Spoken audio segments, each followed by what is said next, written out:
To change the batteries on your smart door lock, use a Phillips screwdriver to loosen the 2 screws at the sides and the 1 screw at the bottom.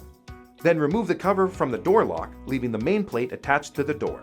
Next, slide out the battery clip and remove the batteries. Replace the batteries with 4 new AA batteries following the polarity diagram correctly. Then slide the battery clip back into the door lock with the batteries facing the door.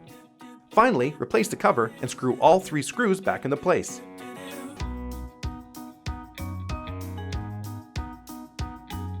Contact your local battery recycling program to find out how to best dispose of your used batteries.